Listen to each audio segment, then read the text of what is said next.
righty, as that taxi pulls up and the door opens, Joe, the Bryan insurance guy, gets out. And it's time to talk a little insurance on this Wednesday. And good morning, Rick. Glad to have you along, Joe. Yes. Hey, this is something that I've had to deal with. And I need... Aging? Yes, that's one of the things. But I had a little fender bender. Ooh. Yeah, I know. And the process... Yes. The process that you have to go through of calling and call centers and having all the info and all this kind of stuff seems a little of a daunting task for us novice that have no idea what's going on in insurance. Sure. What happens if you have a little fender bender or something goes on? Who do you call? What do you do? I mean, how's the process? How's it start? What all is the deal? So when you had your fender bender, you just didn't call your agent? Yes, I did. Oh. And were you able to go see your agent and kind of say, hey, this is what happened? Not for a while. Oh. Why is that? It was go to the call center. Why did you go to a call center? Well, I had to go to the call center to give all the information and all that kind of stuff. But you couldn't give it to your agent? I did later. Oh, okay. When I couldn't get any help with the call center. Oh, that's how that works. Yeah. So I'm just saying is that, when you get in a situation like that, it can be frustrating. We're having fun with Rick a little bit here, yes. Yeah, because we all know who Rick is insured with, so I had to poke fun at him a little bit, poke the cage with a stick.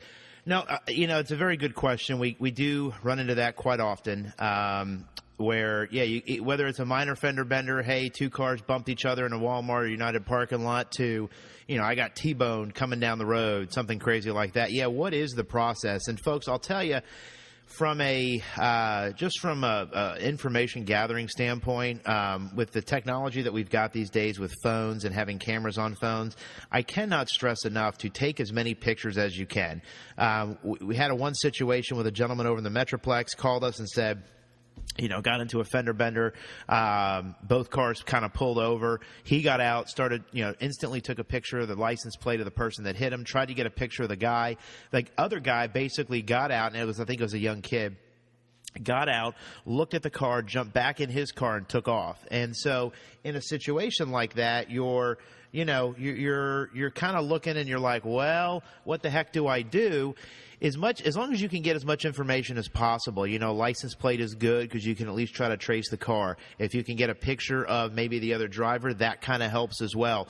Get an idea of where you're at. Hey, it happened at, I don't know, I'm probably going to butcher my streets here, but it happened at Elman 2nd or this street and that street. Get as much info as you can, because sometimes, depending on where you're at, depending on time of day, things like that, it may take a while and they may not even send. For example, if you're in one of your larger cities and you call 911 and say, hey, we had a fender bender in a parking lot, it may be 30, 45 minutes to an hour before they send somebody out. Just because, they prioritize calls and things like that. It's always a good idea to get a police report if you can. But once it initially happened, this is, we got pictures, we exchanged, licenses, we exchanged insurance cards and all that good stuff. From there, where do you go? Good idea to go ahead and call your agent. Give the agent as much information as possible, things like time of day and this is what happened, this is what we were doing. Here's a cell phone number that I can be reached at. Here's an email address, because what's going to happen from there is we're going to take that information.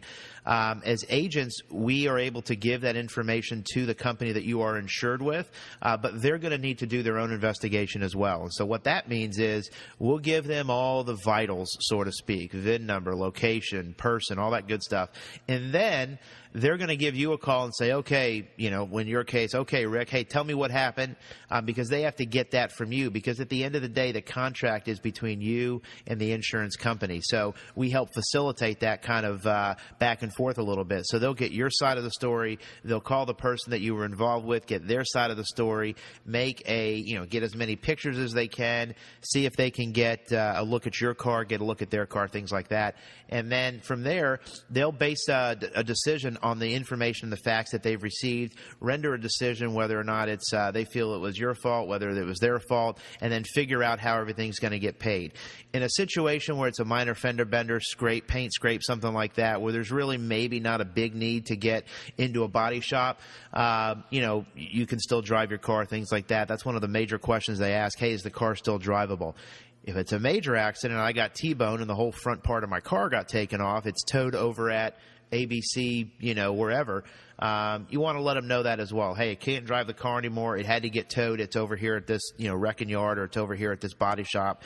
And then they'll be able to go out and assess the damage on that. I had a gentleman the other day was coming out of he was up near Texarkana somewhere, and, late night, and a deer jumped out. He swerved to the right to obviously avoid the deer, ended up rolling the vehicle into the bar ditch. And so things like that happen. Call the next morning as the vehicle was getting towed off and stuff like that. So we try to gather as much information as possible. They will then turn around, kind of do their investigation, determine kind of fault, so to speak, and then let's get your car fixed. Let's get their car fixed. There's deductibles involved, things of that nature. Is it advantageous on the part of a insurer to get their agent as soon as possible? Yeah, it's a good idea just to kind of get the ball rolling. There are some timelines involved, especially when you get the disputed no, it was their fault, no, it was their fault type of thing. Both guys are pointing fingers at the other one. Sometimes there's a clear thing like, hey, the light turned green, I waited 2 or 3 seconds, I entered the intersection, and someone plowed into me. Yeah, that's probably pretty cut and dry. But in those situations where maybe two people are backing up and they back up into each other, whose fault is it type of a thing, there are some time deadlines on, calling calling the other agent or calling the other company to file a claim type of a thing. So, yeah, contact your agent as quick as possible to get that process started.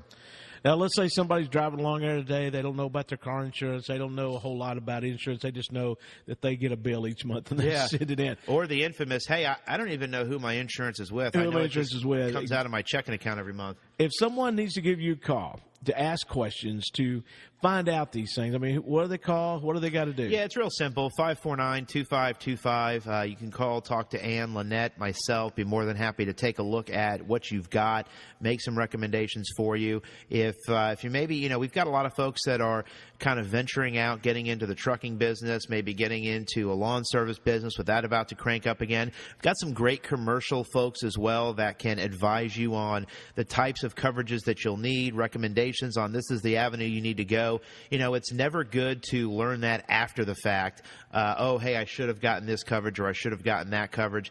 Good idea to sit down with somebody that has the knowledge to be able to do that and explain that to you. So whether it's personal, commercial, we've got the resources available to help you. You can also come up to the second floor of the Sierra Bank building. Of course, we'll give you that free elevator ride and come in and visit with us. Or, hey, Bryan with a Y, BRYANINS.com. You can check out our webpage. You can look at our Twitter feed, which this conversation will be up on later, Facebook, all that good stuff. And, reach out to us. Let us make sure you're covered the way you need to be. Go check it out today, Bryan Insurance, and they're going to help you out and get you down the road. Time to go back to the taxi, Rick. Time to get back in the taxi. Or should I call Uber? Yeah, you could do that. Do we have Uber in Graham? I bet if you did, it'd take a while for them to get here. Can you imagine? Probably maybe about an hour and a half. Hour and a half, yeah. All right, so I'll get in the taxi then. Get on the taxi and head on out. Appreciate your time, Joe. Thank you, Rick. Have a good day. We got Van Halen. Get an agent. Huh? Get an agent, Rick. I will get that. A live agent? I will get that done. Thank you.